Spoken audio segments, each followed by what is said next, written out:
একজন সাহাবী আল্লাহর পয়গম্বর যুদ্ধের ময়দানে গেছে। ভালো করে শুনেন, সূরা ইখলাস পড়ার কারণে সম্মান কি পরিমাণ বাড়ে।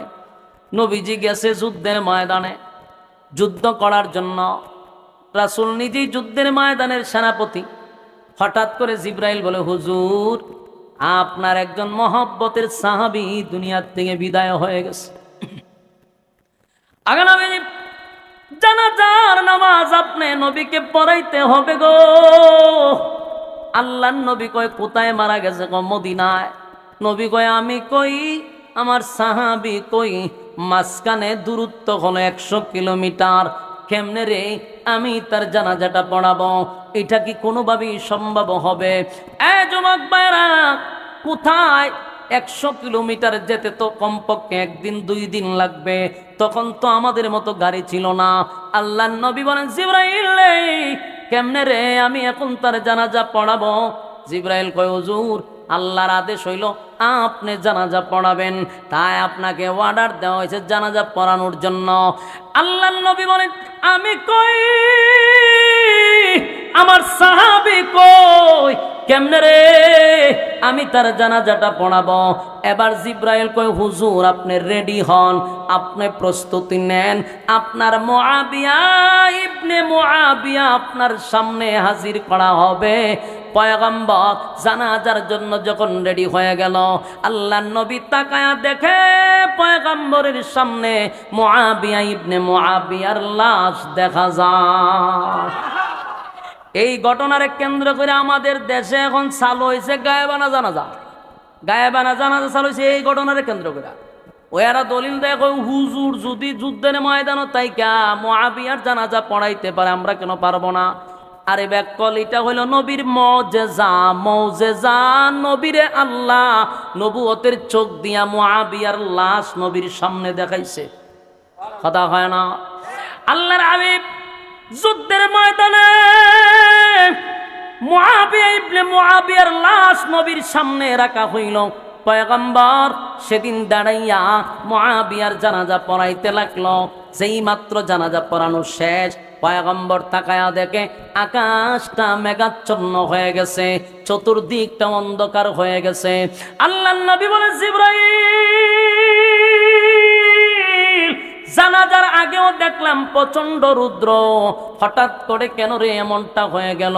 মেঘাচ্ছন্ন কেন হয়ে গেল? চতুর্দিকটা অন্ধকার কেন হয়ে গেল? জিবরাইল কয়, হুজুর, মেঘাচ্ছন্ন হয় নাই, চতুর্দিকটা অন্ধকার হয় নাই। আপনার মুআবিয়া ইবনে মুআবিয়ার জানাজার মধ্যে এই পরিমাণ ফেরেশতা আসছে গো নবী, এই পরিমাণ ফেরেশতা আসছে। ফেরেশতাদের কারণে সূর্যের আলো দেখা যায় না। চিৎকার দিয়া কোন সুবহান। আল্লাহর নবী আর সহ্য হয়ে গেল। আমার মুআবিয়া ইবনে মুআবিয়া কি এমন আমল করলো রে, যে আমলের কারণে আল্লাহ তার সম্মান আর মর্যাদা এতটুক বাড়ায়া দিল? কেন রে এত সম্মান আর মর্যাদা আমার মুআবিয়ার বেড়ে গেল? পয়গম্বর যুদ্ধ শেষ করে বাড়ির দিকে যখন রওনা দিল, সর্বপ্রথম মুআবিয়ার বাড়িতে নবী গেলেন। গিয়া তার আত্মীয় স্বজনদের জিজ্ঞাসা করলেন, মুআবিয়ার আমল জানতে চাই। বলে, হুজুর, আমল তো আমরা যা করি তাই করে, কিন্তু একটা আমল তার ব্যতিক্রম ছিল। সেটা হলো অপচয় করতেন না সময়। যখনই সুযোগ পাইতেন আমরা তাকায়া দেখতাম তার জবান লড়ত, সব সময় সূরা ইখলাসটা পড়তে থাকতো। হাঁটতে পড়তো, বসতে পড়তো, ঘুমানোর আগে সূরা ইখলাস পড়তাম, উনি সময় পাইলে সূরা ইখলাস পড়তো। আর আল্লাহর নবী চোখ দিয়া পানি ছাড়ার কয়, আমার মুআবিয়া ইবনে মুআবিয়া এই সূরা ইখলাস পড়ে পড়ে এত সম্মান আর মর্যাদা অর্জন করছে, যার জানাজায় লক্ষাধিক ফেরেশতারা উপস্থিত। সুবহান। আমার যুবক ভাইরা, আপনাদের কাছে আমার একটা আবদার হলো, বেশি সময় তো লাগে না, আমরা যদি দৈনিক 3 বার পড়ি, একটা খতমের সওয়াব তো পাইতে পারি। কথা হয় না? আমরা কি পড়বো ইনশাআল্লাহ? কথা হয় না? যুবক ভাই, শেষ কথা হলো, এই সূরা ইখলাস নাজিল করছিল মক্কা নগরীতে কিছু বিতর্কিত প্রশ্নের জবাবে। আমি আপনাদেরকে সেই বিষয়টাও বলছি। 2 নাম্বার কথা হলো সূরার নাম ইখলাস, তার মানে খাঁটি। এই খাঁটিটা দিয়া কি বুঝাইল? আমাদের আল্লাহ বলা আর বিধর্মীদের আল্লাহ বলার মধ্যে বেশ কম আছে না নাই? এই সূরার মেইন কারণ হলো আল্লাহ স্পষ্ট জানায়া দিয়েছে শুরুতেই, আপনি বলে দিন আমি আল্লাহ একক অদ্বিতীয়। তার মানে আল্লাহ ছাড়া কোনো মাবুদ নাই, কোনো ইলাহ নাই। নবীর কাছে আল্লাহ বার্তা পৌঁছায়া দিয়া জানায়া দিল, কোনো কিছু চাইতে হলে কার কাছে, কোনো কিছু পাইতে হলে কার কাছে? আল্লাহ ছাড়া কারো কাছে চাওয়া যাবে না, আল্লাহ ছাড়া কারো কাছে মাথাটা অনত করা যাবে না, ঠিক কিনা? কথা কয় না? শিরিক করো না, বেদাত করো না, আল্লাহ ছাড়া কারো কাছে মাথা নত করো না, আল্লাহ ছাড়া কারো কাছে মাথা নত করো না। শিরিক করো না, বেদাত করো না, আল্লাহ ছাড়া কারো কাছে মাথা নত করো না, ঠিক নেই? পীরের পূজা, ঘরের পূজা ইসলামেতে নাই, তবু মানুষ আল্লাহ ছাড়া মাথা যেন আয়।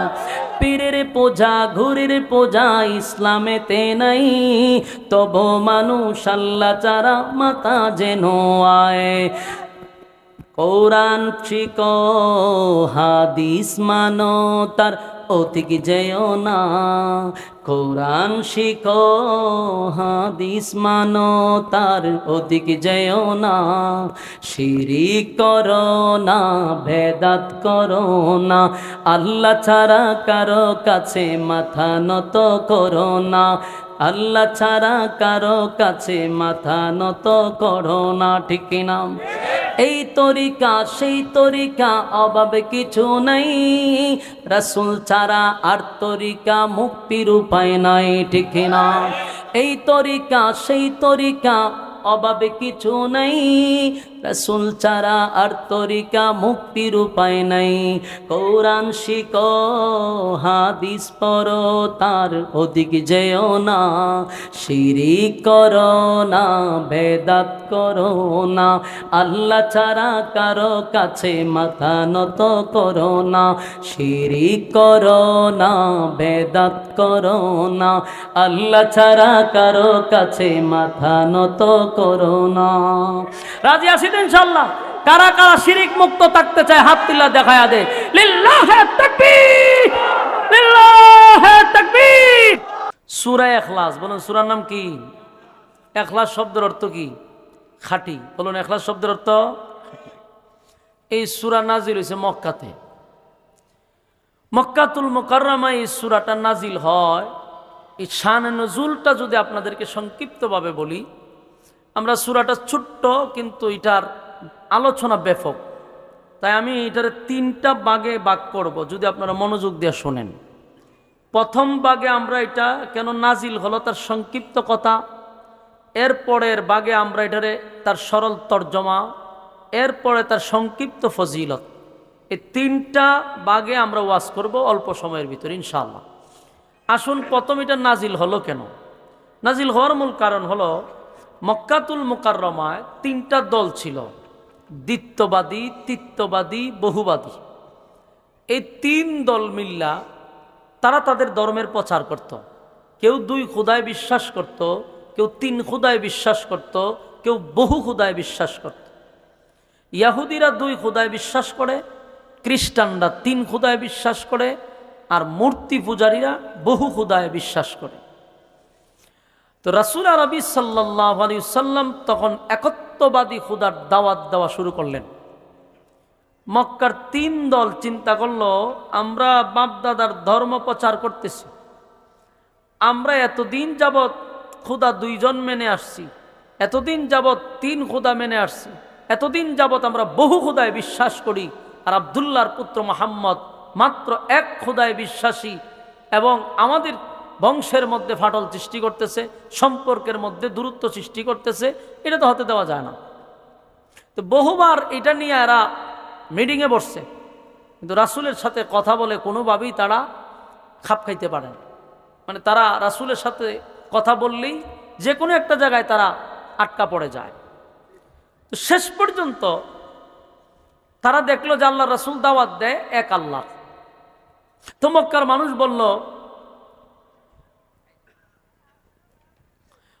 মানুষ বলল, যে আমরা তো আল্লাহকে আল্লাহ বলেই ডাকি, আমরাও আল্লাহকে আল্লাহ বলেই ডাকি, তো এখানে আপনিও আল্লাহকে আল্লাহ বলেই দাওয়াত দিতেছেন, আপনারা আমাদের মধ্যে তো একটা ভালো একটা সুসম্পর্ক আছে, আপনিও আল্লাহকে আল্লাহ বলেন, আমিও আল্লাহকে আল্লাহ বলি, তো মাঝখানে নতুন ধর্ম কেন? তাদের বক্তব্য হলো, আপনি যেই খুদারে খুদা বলে বিশ্বাস করেন, আমরাও সেই খুদাকে খুদা বলি বিশ্বাস করি, তাহলে মাঝখানে আবার নতুন ধর্ম কেন? আর আপনি যে আল্লাহ বলে আল্লাহকে ডাকেন, আপনার আল্লাহর পরিচয়টা কি? তা আপনার আল্লাহ করে কি? বিভিন্ন ধরনের কথা তারা বলা শুরু করছে। প্রথম প্রশ্নটা ছিল তাদের যে, আব্দুল্লাহর পুত্র মুহাম্মদ, আমরা তোমার কাছে জানতে চাই, তোমার আল্লাহ টোটাল কতজন আছে? তোমার আল্লাহ করেটা কি? তোমার আল্লাহ কি বিয়ে শাদী করছে? তোমার আল্লাহর কি বাচ্চা কাচ্চা আছে? তোমার আল্লাহর শক্তি কি পরিমাণ? এই ধরনের বিতর্কিত প্রশ্ন তিন দল মিল্লা রাসূলকে করতেছে। আল্লাহর রাসূল তো কোনো কথা বলেন না যতক্ষণ না পর্যন্ত আসমান থেকে ফয়সালা না হয়। তো তাদের এই বিতর্কিত কথাগুলি শুনতেছিল, তারা আল্লাহর পরিচয় জানতে চায়। তো তারা বলে, তুমি যে আল্লাহকে আল্লাহ বলো, আমরা সেই আল্লাহকে আল্লাহ বলি, তবে তোমার আল্লাহর পরিচয়টা কি সেটা আমাদের জানতে দাও। আল্লাহ তাদেরই বিতর্কিত প্রশ্নের জবাবে তখনই সূরা ইখলাস নাজিল করে। আপনার এলাকাতে সুবহানাল্লাহ আসেনি? কোন সময় কেউ মারা গেলে না কোনো ঠাডা মাডা আপনার রূপে পড়লে লক্ষণ এরকমই বোঝা যায়। অন্তত পক্ষে হ্যাঁ হু একটা আওয়াজ তো দিতেন। আওয়াজ দিতে গেলে আওয়াজ বাইর করতে হয়। আপনারা যে বইছেন তাও মুখ কান বন্ধ করে বইছেন, আর অগল মুখ খুলে দিয়েছেন স্টেজের মানুষের, এরা ওটু চলতেছে, আপনারা অন্তত আওয়াজ দেন। বলুন কোন সময় নাজিল হইল? এই বিতর্কিত প্রশ্নের জবাবে আল্লাহ সূরা ইখলাস নাজিল করছে। এখন নাজিলের কারণ বুঝছেন? কথা হয় না। সূরাটারে কয় ভাগে ভাগ করছি? প্রথম ভাগ শেষ। নাজিল হওয়ার কারণ হলো এটা, এরা বিতর্কিত প্রশ্ন করছে, বিতর্কিত প্রশ্নের জবাবে সূরা ইখলাস আল্লাহ নাজিল করে। এটা হলো এক ভাগ। এবার আসুন দ্বিতীয় ভাগে। প্রথম প্রশ্ন হলো, ইখলাস কেন রাখা হলো? সূরার ভিতরে ইখলাস শব্দটা নাই, কিন্তু নামকরণ করা হয়েছে ইখলাস বলে। আর ইখলাস শব্দের অর্থ হলো খাঁটি। এই খাঁটি কেন রাখা হইল? এর একটা কারণ। তাফসীর কারকরা বলে, রাসূলের কাছে যখন তিত্ববাদী তিনটা দল, দ্বিত্ববাদী, তিত্ববাদী, বহুবাদী তিন দল আইসা বলল, আমরাও আল্লাহকে আল্লাহ বলি ডাকি, তখন আল্লাহ সূরার নাম রাখছে ইখলাস। ইখলাস শব্দের অর্থ হলো খাঁটি। আল্লাহ এটাই বুঝাইতে চাচ্ছে, তাদের আল্লাহ বলা আর মুমিনের আল্লাহ বলার মধ্যে বেশ কম আছে। সাউন্ড আর টু ডান, আর টু ডান, জোড়া তালে লে আইছেন, আর টু ডান, বাহিরের আওয়াজ ক্লিয়ার কম, ক্লিয়ার বাড়ান, এই আর টু ডান। বলুন, আমাদের আল্লাহ বলা আর মূর্তি পূজারীদের আল্লাহ বলা কি সমান? আমাদের আল্লাহ বলা, ইহুদিদের আল্লাহ বলা, আমাদের আল্লাহ বলার খ্রিস্টানদের আল্লাহ বলা কি সমান? এজন্য আল্লাহ বলেন, সূরার নাম রাখছি ইখলাস, শব্দের অর্থ হলো খাঁটি। মুমিনের আল্লাহ বলাটার মধ্যে কোনো বেজাল নেই। আর মূর্তি পূজারীদের আল্লাহ বলার মধ্যে বেজাল আছে না নাই? আপনি একজন হিন্দুরে জিগায়েন, সে বলবে উপর আল্লাহ বালা জানে, তার মানে উপর আল্লাহ যে একজন আছে এটা জানে। কথা কয় না? তো উপর আল্লাহকে যদি তুই আল্লাহ বলেই ডাকস, তাহলে তোর লক্ষ্মী মারে কোন কারণে রাখছস? এরার দাবি হলো লক্ষ্মী মা লক্ষ্মী দেয়, ধন সম্পদ দেয় লক্ষ্মী মা, সরস্বতী মা, কালী মা, আরো অনেক মা আছে তাদের। প্রায় ৩৬০টা দেবদেবী আছে। এই দেবদেবীগুলারও তারা খুদাই মানে, আসল উপরল্লারে বড় খুদা আর বাকিগুলারে সাথী সঙ্গী হিসাবে মানে। তো বলুন তো দেখি, তাদের খুদা বিশ্বাস করা আর আমাদের খুদা বিশ্বাস করা কি সমান? এই জন্য আল্লাহ সূরার নাম রাখছে কি? ইখলাস, মানে খাঁটি। আমাদের আল্লাহ বিশ্বাস করা, তার মধ্যে কোনো বেজাল নাই। আমাদের বক্তব্য হলো, আমাদের মালিক একজন, আর কোনো শরিক নাই, তার কোনো ইলাহ নাই। আর অন্যান্য ধর্মেরা তারার বিশ্বাস হলো একজন উপরে আছে ঠিক, কিন্তু তার সাথী সঙ্গীরাও আছে। কথা বুঝতেছেন? এই সাথী সঙ্গীরাও আছে, এটাও তারা বিশ্বাস করে। এই জন্য আল্লাহ সূরা ইখলাস নাজিল করে জানায়া দেয়, কুল হুয়াল্লাহু আহাদ আল্লাহুস সামাদ লাম ইয়ালিদ ওয়া লাম ইউলাদ ওয়া লাম ইয়াকুল লাহু কুফুয়ান আহাদ। আল্লাহ রাব্বুল আলামিন বলেন, 3 প্রশ্ন যখন রাসূলের কাছে প্রথম প্রশ্ন করছিল, আপনার আল্লাহ কয়জন? এরপরে বলছে আপনার আল্লাহ কি করে, আপনার আল্লাহর কাজ কি? তারপরে বলে আপনার আল্লাহর কি বাচ্চা কাচ্চা আসেনি? এরপরে আল্লাহর তারা প্রশ্ন করে আপনার আল্লাহর ক্ষমতা কি? এই প্রশ্নগুলির জবাব দিতে গিয়া সূরা ইখলাস আল্লাহ নাজিল করে জানায়া দেয়, কুল হুয়াল্লাহু আহাদ, নবী আপনি বলুন আমি আল্লাহ একক। বলুন আল্লাহ কয়জন? আল্লাহ বলেন কুল হুয়াল্লাহু আহাদ, নবী আপনি বলুন আমি আল্লাহ একক, আমার কোনো ইলাহ নাই, আমার কোনো শরীক নাই, আমার কোনো সাথী সঙ্গী নাই। কথা হয় না? বলুন মালিক কয়জন? আরো জোরে।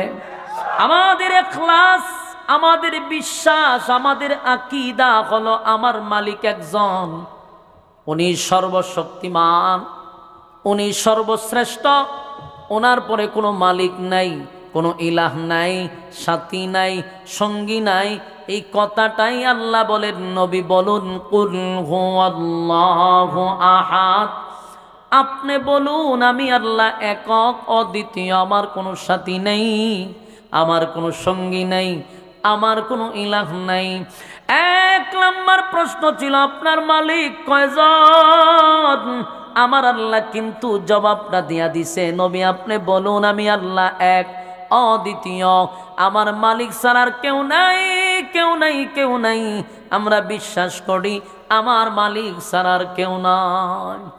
লা ইলাহা ইল্লাল্লাহ, নেই কোনো মাবুদ আল্লাহ ছাড়া। আর সনাতন ধর্মেরা মাঝে মধ্যে দেখছি তারাও বলে উপর আল্লাহ একজন আছে, কিন্তু আবার 360 মূর্তির গোলামি করে, নিজের হাতে বানাইয়া তাদের কাছে ধন সম্পদ চায়। সরস্বতী মা, আইজন মা, খালি মা, আরো অনেক মা আছে, এক একটার কাছে এক একটা দাবি করে। সব আবার সব কোয়ালিটির না, কোনটা আছে ধন সম্পদের লাগে, কোনটা আছে রোগ বেমারের লাগে, কোনটা আছে বিপদ আপদের লাগে। আর এক একটা সেক্টরে একটা মা দিয়া বসায় রাখছে। বাস্তব না বাস্তব? এরা যেমন আল্লাহকে আল্লাহ বলে বিশ্বাস করে, খুব সূক্ষ্ম মাথায় কথাগুলি বোঝার চেষ্টা করেন। এরা কিন্তু আল্লাহকে আল্লাহ বলে বিশ্বাস করে রে, কিন্তু অসুস্থ হইলে তারা মার কাছে ডাক দেয়, আর বানানো মা। আবার ধন সম্পদের জন্য আরেকটা মারে, আবার বিপদ আপদের সময় আরেক মার কাছে যায়। উপর আল্লাহ একজন আছে বিশ্বাস করে, কিন্তু কোনো কিছু দরকার হলে মার কাছে যায়। কথা বাড়ি গিয়া কইবেন? হ্যাঁ, আমি কথা বাস্তব না অবাস্তব কইছি। এরা যে মন্দিরে কতগুলা দেবদেবী রাখে, এই দেবদেবীর কাছে গিয়েই তারা কিন্তু তাদের সমস্যাগুলি তাদের কাছে গিয়া বলে, কিন্তু বিশ্বাস করে উপর আল্লাহ একজন। কথা হয় না? উপর একজন আছে তাদের বিশ্বাস, কিন্তু কোনো কিছু দরকার হলে মন্দিরের ভিতরে ঢুইকা মাদের কাছে গিয়া প্রার্থনা করে। আমি তাদের মধ্যে আরেকটা দলের মধ্যে মিল পাইলাম। মাঝে মধ্যে আমাদের দেশে আরেকটা দল আছে, তারা উপরে আল্লাহ আছে বিশ্বাস করে, কিন্তু কোনো কিছু দরকার হলে মাজারে চায়, দরগায় চায়, ল্যাংটার কাছে চায়, জড়ার কাছে চায়, আইজন বাবার কাছে চায়, কীর্তন বাবার কাছে চায়। এই দুইটা গ্রুপ নিয়ে আমি প্রচুর স্টাডি করে দেখলাম যে একেবারে সেম সেম। হেরাও খায় আমরা আল্লাহ মানি, উপর একজন আছে জানি বিশ্বাস করি, তাহলে কালী মার কাছে চাস কেন, সরস্বতী মার কাছে চাস কেন? কয়ারা হইল আল্লাহর সাথী সঙ্গী। তাদের ইয়াকিন আর বিশ্বাস, এই জন্য আমরা তাদেরকে কাফের বলি। কিন্তু আমাদের মধ্যে যে একটা দল আছে আল্লাহরে বিশ্বাস করে ঠিক, কিন্তু ছেলে দরকার হইলে বাবার কাছে যায়, কোনো কিছু চাইতে গেলে ল্যাংটার কাছে যায়, জোড়া ল্যাংটার কাছে যায়, তাহলে এদের মধ্যে আর হাতের মধ্যে বেশ কমটা কোথায়? আমি কোনো বেশ কম পাই না। এই জন্য আল্লাহ বলেন, পয়গম্বর আপনি জানায়া দেন, কুল হুয়াল্লাহু আহাদ, নবী আপনি বলুন আমি আল্লাহ এক। আল্লাহ ছাড়া কারো কাছে কি আর চাওয়া যাবে? আমরা আমাদের ঈমানটা হলো খাঁটি এই জন্য যে আমরা বিশ্বাস করি মালিক একজন, আর উনি দেনেওয়ালা। কোনো কিছু চাইতে হলে কার কাছেই চাব? সন্তান দেওয়ার মালিককে, ব্যবসায় বরকত দেওয়ার মালিককে, বিপদ থেকে বাঁচাইবার মালিককে। আল্লাহ ছাড়া বাঁচানেওয়ালা কেউ নাই গো। কোনো পীর ফকির আমারে বাঁচাইতে পারে না, কোনো পীর ফকির সন্তান দিতে পারে না। এটা আমার আকীদা হলো, একমাত্র দেনেওয়ালা হলো আল্লাহ। যতক্ষণ না পর্যন্ত সেই আকীদা লালন না করবেন, ততক্ষণ আপনি মুমিন না, আপনি আর খালিমা সমান। কথা হয় না? ওই খালিমা লইয়া তারা যেই জায়গায় যাইব, আপনিও বাবা লইয়া এই জায়গাতেই যাইবেন। বাস্তব না বাস্তব? যারা বাবার দোহাই দিয়া চলে, যারা পীরের দোহাই দিয়া চলে, তাদের যেই গতি, কালিমার গ্রুপের সেই গতি। কারণ আল্লাহর কাছে সারা হিন্দুরা চায় কালিমার কাছে, আর আমাদের নামদারি মুসলমানরা আল্লাহ ছাড়া চায় বাবার কাছে। তো বেশ কম কো, এটা মূর্তির কাছে চায়, এটা মানুষের কাছে চায়। বেশ কম তো এতটুকু, এটা মরার কাছে চায় আর এটা জিন্দার কাছে চায়। তো দুনো গ্রুপ একরকম, কিন্তু মাঝখানটা লেবেল লাগাইছে হে মুসলমান। রমরমাট ব্যবসা চলতেছে, বাবার নাম দিয়া দিয়া গরু ছাগলের বিশাল ব্যবসা চলতেছে। আপনার কমিল্লা তো অনেকটি আছে, অভাব নাই। কতগুলা সাবাবাজ মাঝে মধ্যে ফেসবুকে পাওয়া যায়, খালি বাফের গুণকীর্তন গাইতে গাইতে ওয়া শেষ করে লাগে। বাফের এর নিজের বাফের গফি করতে করতে এর ওয়াজ শেষ। খালি আব্বাইটা আসিন, আব্বাইটা আসিন। রে আব্বা আব্বা করস কা, ওয়াজ কর, আব্বার কথা কইস না। হ্যাঁ আব্বাইটা আসিন, আব্বাইটা আসিন। রাসুলের মর্যাদা বাফের উপরে না লাগাই দিছে। আপনার এই এলাকাতে আছে, এই বরিসঙ্গের আশেপাশে একটা ভণ্ড আছে, মারা গেছে, এর ফুলা বানাছে অনেকগুলা। এটি ওয়াজ উঠতে খালি আমার বাপে এটা করছে, আমার বাপে এটা করছে। একদিন দেখি ওয়াজ করতেছে, রাসুলের মর্যাদা না বাপের চলে লাগাই দিছে। চিন্তা করতেন, ওই যে এক সাহাবী রাসুলকে বকরি খাওয়াইছিল, সাথে রুটি ছিল। রাসুল বলছিল ডাকনাও তুমি তুইল না, খাওয়াইতে থাকো। তো সব সাহাবীরে খাওয়াইও, খাবার রয়েছে। এটা তো রাসুলের জীবনের ইতিহাস থেকে আমরা পাইছি মর্যাদা। এই ভণ্ডগুলি নিজের বাপের কেরামতিত লাগাই দিছে এই ঘটনা। আর 10টা আছে, এটা সবটি এক ধরনের গাঞ্জাখোর। যত আবুল তাবুল আছে আয়া বাপের নামের গিচ্ছা কাহিনী শুরু করে দেয়। আমি আপনাদের কাছে বলি, হিন্দুদের মধ্যে আর এই জড়া বাবাদের মধ্যে কোনো বেশ কম নাই। আপনারা মিলায় দেখেন না, এরা চায় মূর্তির কাছে, এরা চায় জিন্দা বাবার কাছে। আল্লাহ ছাড়া কারো কাছে চাওয়া যাবে? আল্লাহ ছাড়া কারো কাছে মাথা নত করা যাবে? সেজদা কাউকে দেওয়া যাবে? তাহলে তুইও দেশ, তাহলে তুই আর হিন্দুদের মধ্যে পার্থক্য কোথায়? পার্থক্য একটা, এরা গুরু খায় না, তুই গুরু খাস। বাস্তব না বাস্তব? আল্লাহ বলেন কুল হুয়াল্লাহু আহাদ, নবী আপনি বলুন আমি আল্লাহ একক অদ্বিতীয়, আমার কোনো সাথী নাই, আমার কোনো সঙ্গী নাই, আমার কোনো ইলাহ নাই। এরপর আল্লাহ বলেন আল্লাহুস সামাদ, আমি অমুকাফিক, আমি কারো উপর নির্ভর করি না, আমি কারো উপর ডিপেন্ড করি না। কুল কায়নাত আল্লাহর উপরে নির্ভর করে, ঠিক নেই? এরপরে তারা প্রশ্ন করছে আপনার আল্লাহর ছেলে মেয়ে কয়জন? আপনার আল্লাহ বিয়া শাদী করছেনি? আল্লাহ এটার জবাব দিছে, রে রব্বে কারীম বলেন লাম ইয়ালিদ ওয়া লাম ইউলাদ। রব্বে কারীম বলেন নবী আপনি জানায়া দেন, লাম ইয়ালিদ ওয়া লাম ইউলাদ, আমি আল্লাহ কারো কাছ থেকে জন্ম নেই নাই, আমি আল্লাহ কাউকে জন্ম দেই নাই। বলুন মালিক কারো কাছ থেকে জন্ম নিছে? কথা হয় না। খ্রিস্টানরা বলতো ঈসা আলাইহিস সালাতু ওয়াস সালাম আল্লাহর পুত্র, মরিয়ম আল্লাহর বউ। এই জন্য খ্রিস্টানরা খোদা মানে 3 জন রে। কথা কি বুঝতেছেন? হয় আল্লাহর বউ হইল মরিয়ম আলাইহিস সালাম, নাউজুবিল্লাহ, আর মরিয়মের গড়ে হইছে গিয়া ঈসা পয়গম্বর। এই জন্য তারা খোদা মানে 3 জন রে। আল্লাহ বলেন লাম ইয়ালিদ ওয়া লাম ইউলাদ, আমি আল্লাহ কারো কাছ থেকে জন্ম নেই নাই গো, আমি কাউরে জন্ম দেই নাই। আল্লাহ স্পষ্ট ঘোষণা করে দিল, আমি আল্লাহ কারো কাছ থেকে জন্ম নেই নাই, আমি আল্লাহ কাউকে জন্ম দেই নাই। তারপরে তারা প্রশ্ন করছে, আপনার আল্লাহর ক্ষমতা কি পরিমাণ? আল্লাহর ক্ষমতা জানতে চায়, আল্লাহর ক্ষমতা জানতে চায় রে, মালিকের ক্ষমতা জানতে চায়। এমন প্রশ্ন তো নমরুদেও করছিল ইব্রাহিম খলিলুল্লাহ রে। নমরুদ দেওয়া করছিল যে, ইব্রাহিম তোমার আল্লাহর ক্ষমতা আসেনি আমার সাথে লাগার? নমরুদ কয়, তোমার আল্লাহ কি আমার সঙ্গে যুদ্ধ করলে পারব? নাউজুবিল্লাহ। নমরুদ কয়।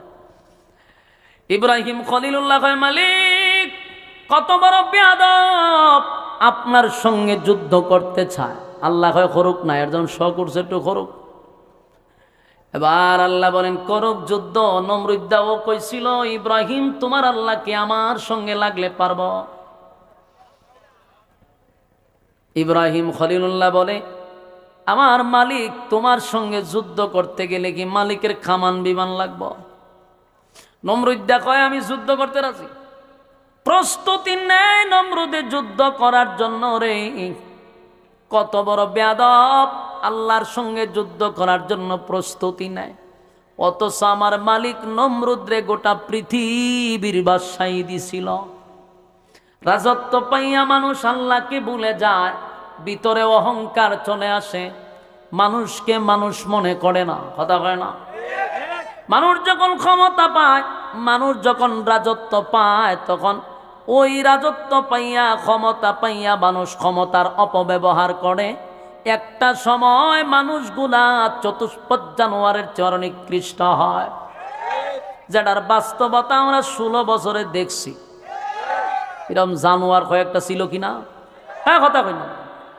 রাজত্ব পাইয়া চতুষ্পদ জানোয়ারকে হার মানাইছে, মানুষকে মানুষ মনে করে নাই। মানুষ হত্যা করা, মানুষ গুম করা, রক্ত দিয়া খেলা, তাদের ছিল এটা পান্তাবাদ। নির্মমভাবে মানুষের উপরে নির্যাতন আর মানুষের উপরে নিপীড়ন চলছে স্টিম রোলারের মতো। আল্লাহ বলেন, আমি যুগে যুগে ক্ষমতা দিছি রে, ক্ষমতা দিয়াও পরীক্ষা করছি, কিন্তু ক্ষমতার অপব্যবহার যারা করছে, একটা সময় সীমা লঙ্ঘন করার কারণে জুতা দা ফিডাইয়া লামাইছি। ক্ষমতা যারা দেখাইছে, শেষ পরিণতি কি বালা? কথা হয় না? পৃথিবীর ইতিহাস আমার দেখা, শেষ পরিণতি কার ভালো হয়েছে? শেষ পরিণতি একটু ভালো হয়েছে আমি মনে করি সারা পৃথিবীর মধ্যে আমরা আম্মাজানের। আম্মাজান গেছে উইরা গেছে উপর দিয়া, এই জন্য অবস্থানটা ভালোই আছে। যদি নিচে দিয়া যাইতো তাহলে দেশের কোনো জুতা থাকতো না, কথা ঠিক নেই, ফসার ডিম আর থাকতো না, সবে দিন শেষ হয়ে যেত। কিন্তু আম্মাজানের দিনটা ভালো ছিল। আম্মাজান যে গেছে ভালো অবস্থায় গেছে, উপর দিয়া হাওয়া দেখতে দেখতে গেছে। একমাত্র ওনারই পরিণতিটা ভালো। তবে ওখানে আবার যে কুচলাইতেছে, যে আবার যে আংলাইতেছে, গুতাইতেছে, এটার লক্ষণ বেশি ভালো না। ওই যে আল্লাহ যে জুতাটা রাখছেন, এটা দিয়া শেষে আবার একটা সমাধান দিয়া দিব। এখন দেখছি ডাহাতে আবার শুরু করছে তার দালালগুলি, কতগুলা এই ছাত্রগুলাকে, কমলমতি শিশুদেরকে গতকালকে ঠিক ফেসিবাদের সময় যেইভাবে গুলি করত, ওইভাবে গতকালকে গুলি করা হয়েছে। বাংলাদেশ দ্বিতীয়বারে স্বাধীন হওয়ার পরেও যেই পরিমাণ ঘটনা কালকে ঘটাইছে, প্রথম আলো পত্রিকার পক্ষে নিতে গিয়া, এটা অত্যন্ত ঘৃণিত এবং আমরা তার তীব্র নিন্দা জানাচ্ছি। এর ব্যবস্থা যদি না নেওয়া হয়, বাংলাদেশের জনগণ ওই 5ই আগস্টের কাহিনী আবার ঘটাবে। অপেক্ষা করেন, লক্ষণ ভালো দেখতেছি না। আর ভালো দেখবেন কেমনে? যেই দেশের বিরুদ্ধে আমরা কর্মসূচি নিয়েছিলাম, সেই দেশের দালালগুলি রান্না বাড়ি এখানে বসাইছে। কতগুলা দালাল রাখছে, তো দেশ চলবো কেমনে? এদের মধ্যে অনেক দালাল ঢুকে গেছে।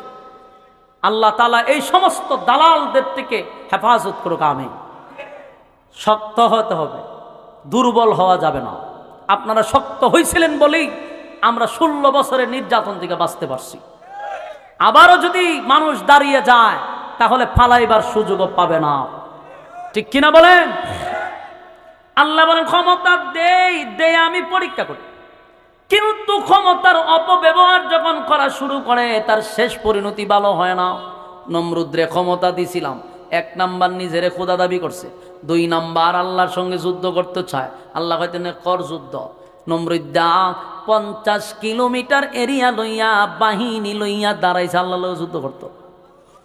কিতাবে লেখছে 50 কিলোমিটার লক্ষাধিক সেনাবাহিনী অস্ত্র সহ লোহার পোশাক পরে দাঁড়াইছে, আল্লাহর সাথে যুদ্ধ করত। বলুন তো দেখি, তার সাথে যুদ্ধ করতে আমার আল্লাহর কে কামান বিমান লাগবো? ইব্রাহিম নবীরে বারবার কয়, ইব্রাহিম খলিলুল্লাহ রে, তোমার আল্লাহ কেন বাহিনী পাঠায় না? আমরা তো দাঁড়ায় আছি। ইব্রাহিম কয় কিছুক্ষণের ভিতরে আইতেছে। আল্লাহ কয়, পয়গম্বর বলে দেন আমি বাহিনী পাঠায়া দিছি। উপরের দিকে তাকায়া দেখে কালো ধোঁয়ার মতো সা সা করে নিচের দিকে নামতেছে। নমরুদ্দা ভাবছিল বাহিনী আসবে কামান বিমান লইয়া, আমরা তার মোকাবেলা করব। কিন্তু দেখা যায় উপর থেকে এমন ভাবে যাকে যাকে যাকে যাকে মশা নামতেছে। আল্লাহ কয়, দেখ তোর বাহিনীরে মারবার লাগে আমি কত বড় প্রাণী পাঠাইছি। কিতা পাঠাইছে? মশা। মশা। নমরুদ্দা তো তালি দেয় আর হাসে, কইছিলাম আমার সাথে লাগতে গেলে বুদ্ধি লাগবে, এরকম মশা দিয়ে তো তাফাইয়া মেরেলাম, হয়তো তাফাই মেরেলাম। যেই মাত্র মশা ঢুকছে রে, আর তো লোহার পোশাক বাপসে তাফায়া তুফায়া মেরেলাম, মশায় কি করব? কিন্তু এই মশা তো সেই মশা না, এই মশা এই লোহার হ্যামলেটের ভিতরে ঢুকছে, পোশাকের ভিতরে ঢুকছে। এটা কামড় একটা দে, আমরা তাফাতা তো মেরে লাই, কিন্তু এই মশা কামড় দিয়া ভিতরে ঢুকিয়া গুস্তরে এমনি ঘুরায়, মেশিনের মতো ঘুরায়।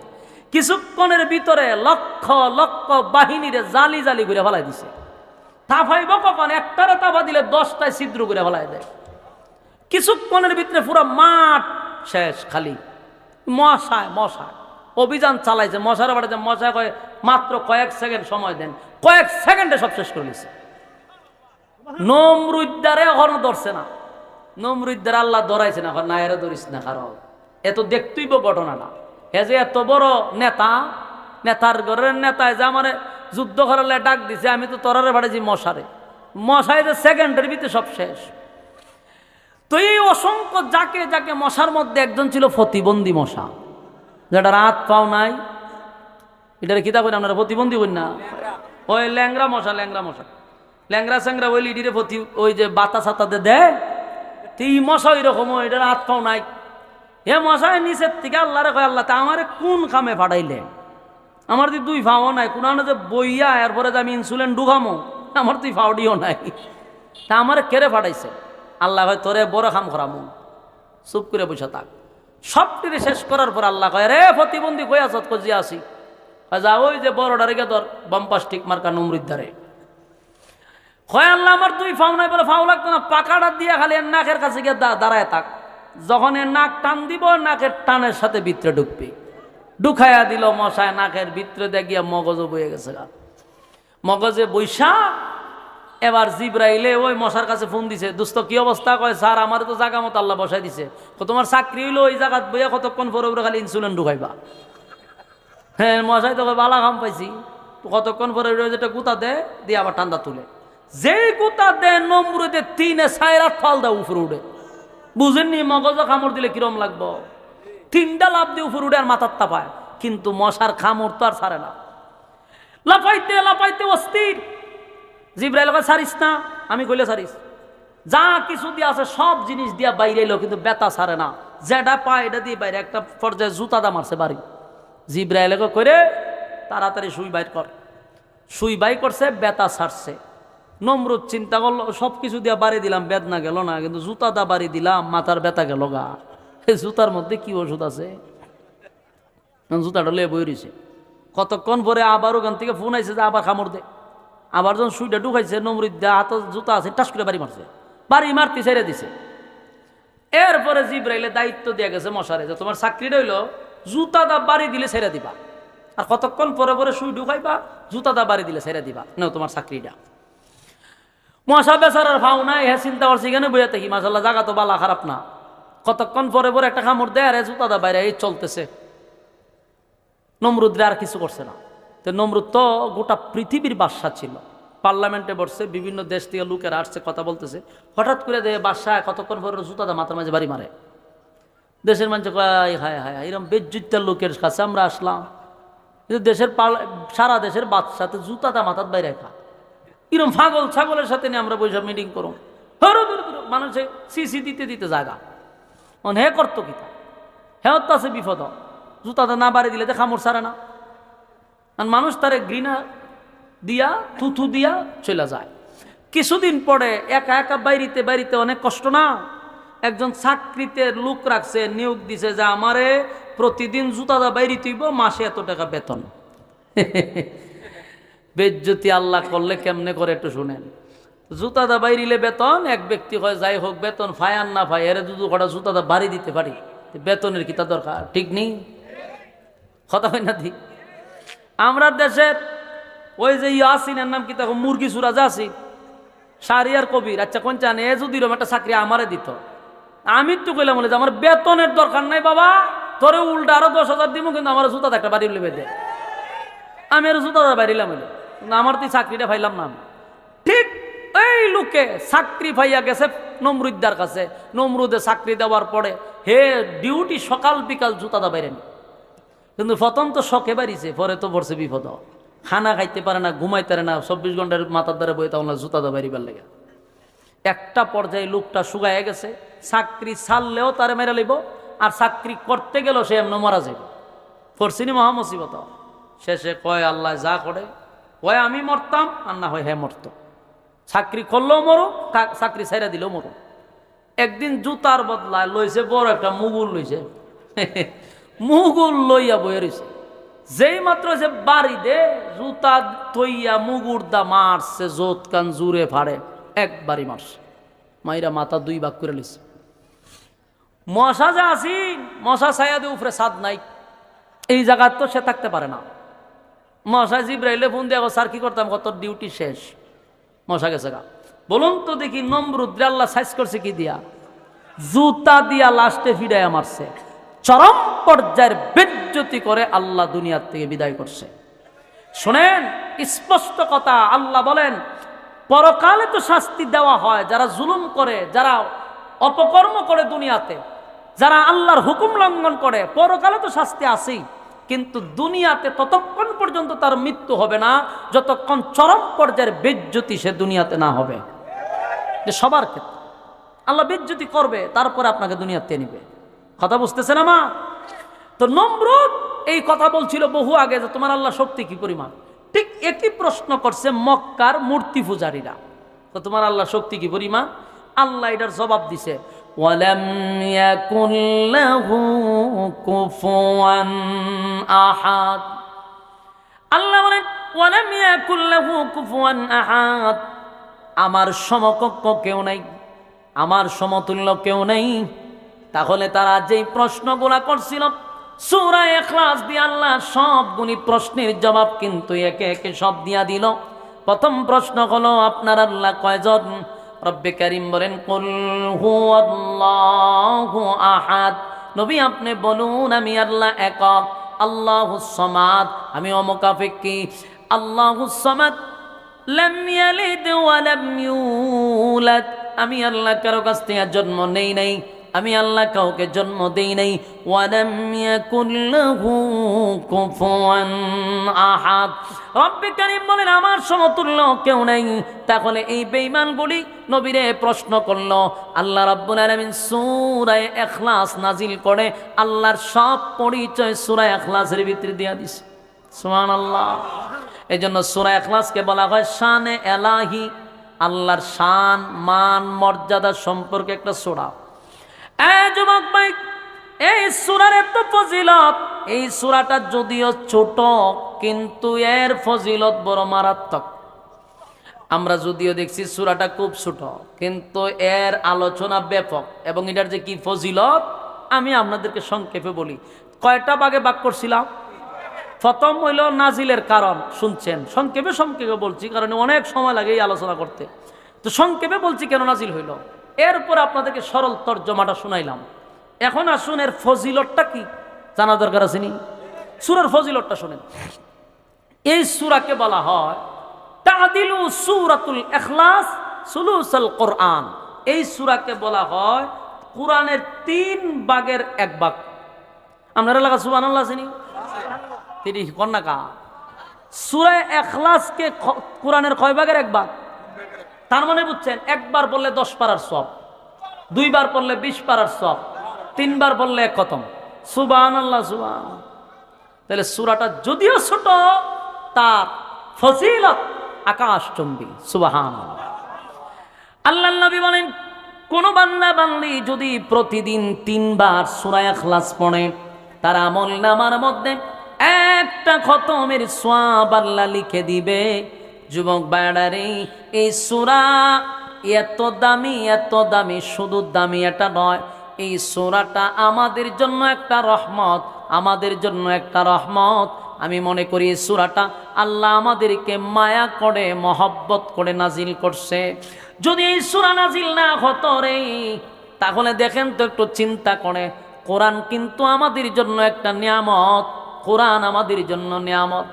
এই গ্রন্থটা গোটা জাতির জন্য একটা নিয়ামত, কিন্তু এখানে অনেক মানুষ বসা, এই গ্রামে অনেক মানুষ আছে, আমি যদি ভুল না কই তাহলে এখানে অনেক লোক আছে যারা সূরা ফাতিহা থেকে সূরা নাস পর্যন্ত পড়ে পড়ে দেখে দেখে কেউ খতম করছে না, এমন লোক অনেকে আছে। অনেকে আছে কোরআন খতম করে নাই, কোরআন দেখে দেখে পড়ে পড়ে কেউ খতম করে নাই, এমন লোক আছে যে মরার আগেও আর খতম করবে না, কারণ ফারিত না, কোরআন দেখে পড়তে পারে না। আর যদিও কিছু খতম করে, এগুলা যদি ফরা শুনে তো শয়তান ওইটা দৌড় মারে। কেমন কোয়ালিটির ফরা, ইটা আমরা সামনে বললাম, আমরা মনে হয় যে কোরআনের 2 বেগে যেতাম গাবে, হয় যে গ্রাম্য যে ফরা পড়ে, অক্ষরের উচ্চারণ নাই, লম্বা বাড়ি নাই, তাজবিদ তো নাই, অর্থ যে ফাল দাইয়া কই যাইতেছে খবরই নাই। কিন্তু আমরার কাছে আয়া হুজুর এক খতম হয়েছে বসকায় দিয়ে কিতাবে পড়ছে, এটা একজন আলেমের কাছে গেলে বোঝা যায় কি কোরআনই পড়ছে না অন্য কোনো গ্রন্থ পড়ছে, আল্লাহ ভালো জানে। এই জন্য আগে কোরআন শিখুন, তারপরে পড়ুন। কারণ যদি ভুল পড়েন, সওয়াব তো দূরের কথা, এই যে উল্টা অর্থ যাইতেছে না ফাইলটা, আর গুনার বাগিদার হইতেছেন, কারণ আমরা তো পুরা কোরআনটারই চেঞ্জ করে লেছি। এমন কিছু পড়া পড়ে এতে তো করতে শিখছে, আল্লাহ ভালো জানে। এই জন্য আগে কোরআন শিখুন। নামাজ ভঙ্গের কারণ কয়টা?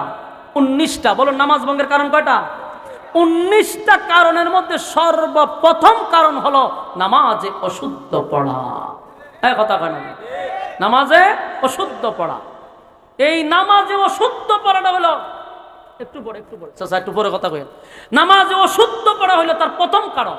আমি যদি অনেককেই বলি সূরা ফাতিহা তো দূরের কথা, বিসমিল্লাহটাও শুদ্ধ করে পড়তে পারবে না, তাহলে আপনি প্রথম তো নামাজে খারাইছেন, এই ওখানে নামাজ শেষ, বাকি 18টা বাদ দেন না। নামাজ ভঙ্গের কারণ 19টার মধ্যে প্রথমটা তো আপনার শেষ। এই জন্য আপনাকে শুদ্ধ করে কোরআন শিখতে হবে, ঠিক কিনা বলেন? বেশি দরকার নাই তো ভাই, 60টা সূরা শিখেন, মরার আগে আর সূরা লাগবে না, 60টা সূরাই শিখেন, কিন্তু এই 60টা সূরাই যেন শুদ্ধ হয়, সহিভাবে হয়।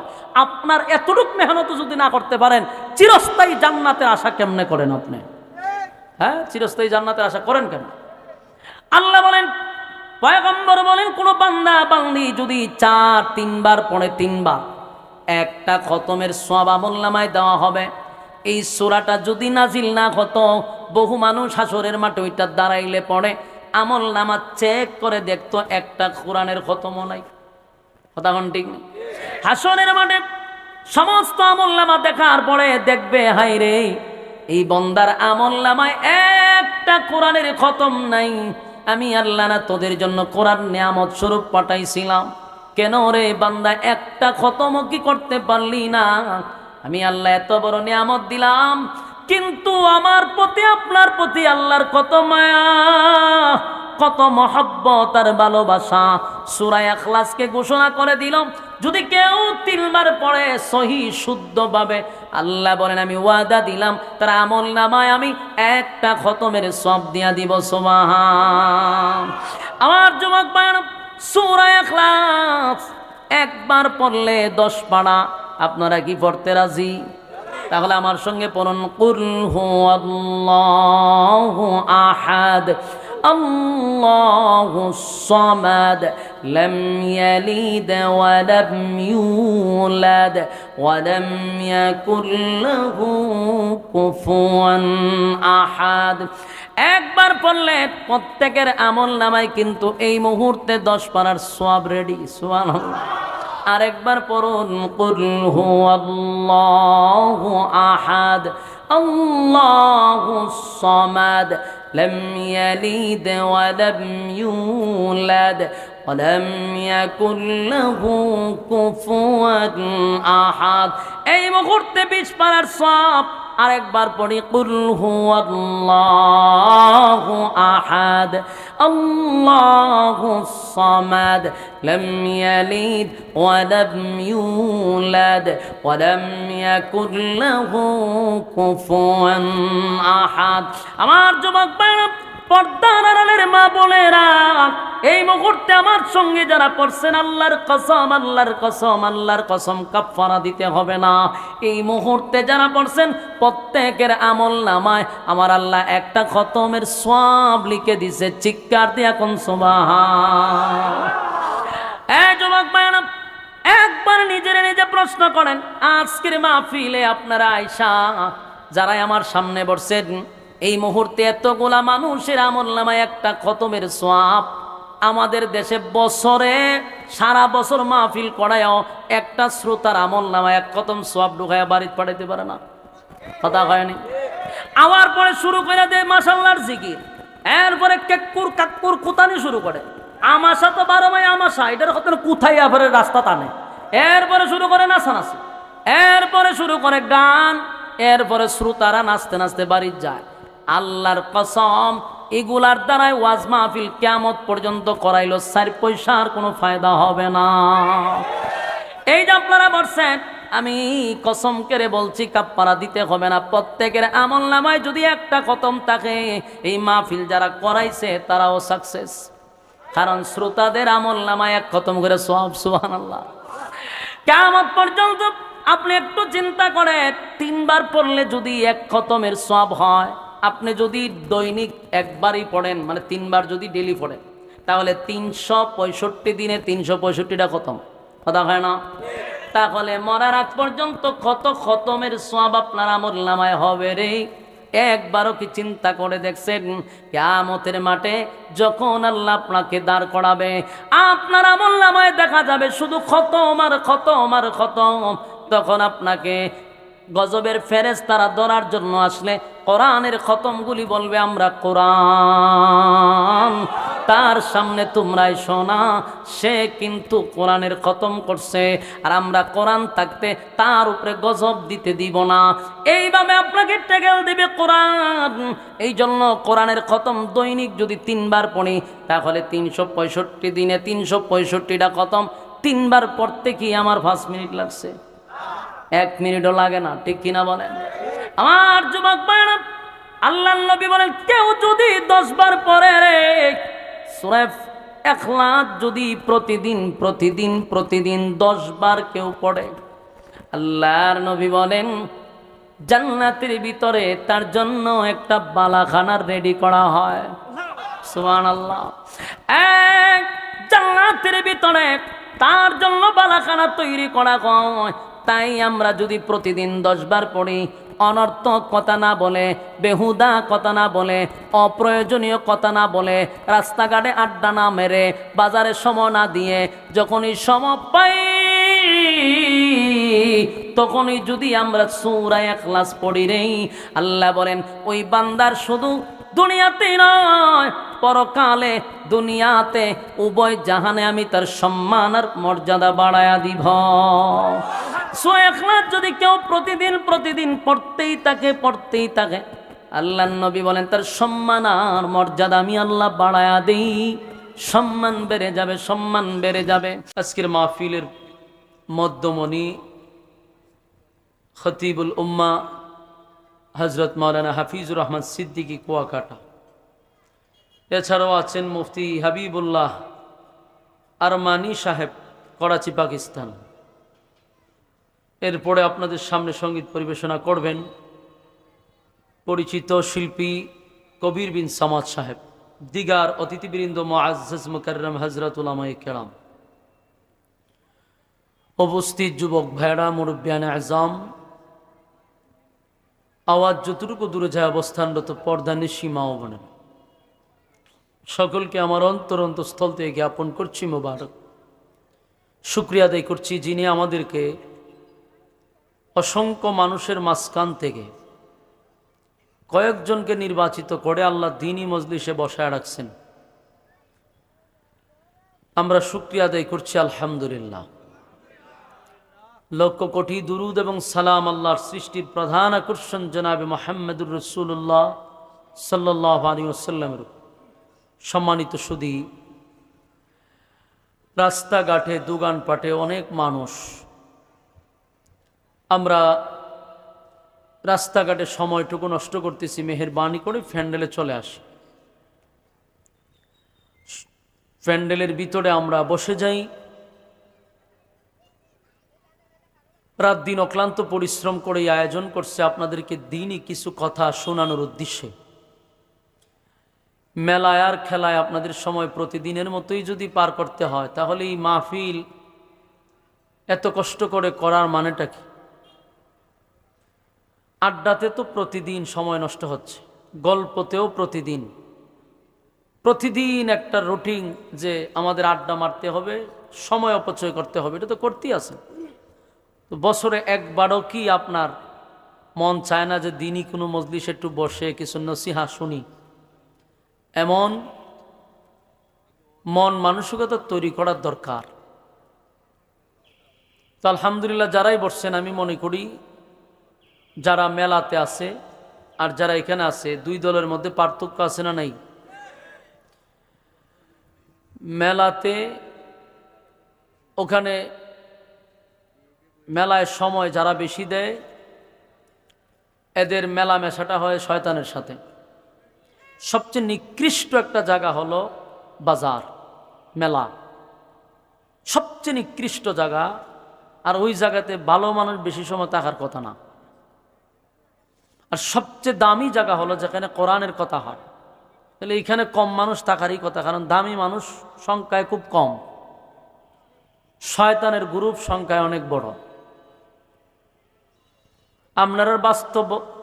আপনার কাছে কথাটা বাস্তব হোক আর অবাস্তবই হোক, আমি যেটা বলছি এটাই সঠিক। তারা আপনারা ঠিক কইলেও ঠিক, না কইলেও ঠিক। কারণ মেলাতে থাকে বেশিরভাগ শয়তানের গ্রুপে যারা আছে, এরা বেশিরভাগ মেলাতে থাকে। সবচেয়ে নিকৃষ্ট জায়গা আর সবচেয়ে দামি জায়গা হলো যেখানে দ্বীনি কথা হয়।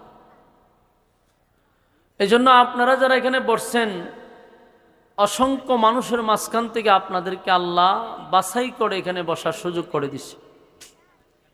আমি আপনাদের সামনে কিছু সময় কথা বলবো, আল্লাহ রাব্বুল আলামিন যেন তৌফিক দান করেন। আমরা কথা না বলি, যারাই বসছি অন্ততপক্ষে কথাটি না বলি। আপনাদের এই মাহফিল বাদ মাগরিব ধরার জন্য একটার সময় রওনা দিয়া এখন আসছি। এর ভিতরে নামাজ ছাড়া এক সেকেন্ডও কোথাও গাড়ি দাঁড় করাই নাই, এক কাপ চাও খাইতে পারিনি, এতটুক দ্রুত আসতে হয়েছে। এই প্রোগ্রামটাও আমার রাখারও কথা না। এটা ওই যে আপনাদের এখানে সাইফুল আছে মনে একজন, সৌদিতে থাকে, তো আমি উমরাতে গেলে তার হোটেলে ওইখানে সময় টময় দেই, ওই সুবাদে জোর করে প্রোগ্রামটা নিয়েছে। তো এই কারণে আপনাদের এখানে আসা। এখন আয়সা দেখি যে আমি আইলাম এত কষ্ট করে দৌড়াই, আর এরা মেলাতে সময় দিতেছে। আর আধা ঘন্টায় আইলে অসুবিধা কী ছিল? কারণ আপনারা তো সময় কাটতেছে মেলাতে, অসুবিধা কি? বসেন বসেন। সূরা আপনাদের সামনে একটা কমপ্লিট তেলাওয়াত করছি। সূরাটার নাম হলো সূরা ইখলাস। ও চাচা, আপনারা আল্লাহর দোয়াই, আপনারা আমার যাওয়ার পরে আপনারা মাইক দিয়ে কথা কইেন, এখন একটু বন্ধ করেন কথাটা। হয় আপনারা কথা কইবেন, নাহলে আমি কমো, দুইজন যে একজন তো কইতেইব। এমনি লুকে লুকারণ্য হইছে, মন ভাঙ্গা। আবার আপনিও কথা কইতেছেন পিছু দিয়া, কথাই তো কইতে গিয়া। আবার কিছু লোক আমার চেহারা দেখতেছে, ওয়াজ যাচাই বাছাই করতেছে রাস্তার দাঁড়াইয়া, চিন্তাতে আছে হুজুর আমো কি আমো না। আপনারা যাচাই বাছাই থাকেন, আমার সময় কম, 7টার ভিতরে আমার বয়ান শেষ। মনোযোগ দিয়ে একটু শুনেন।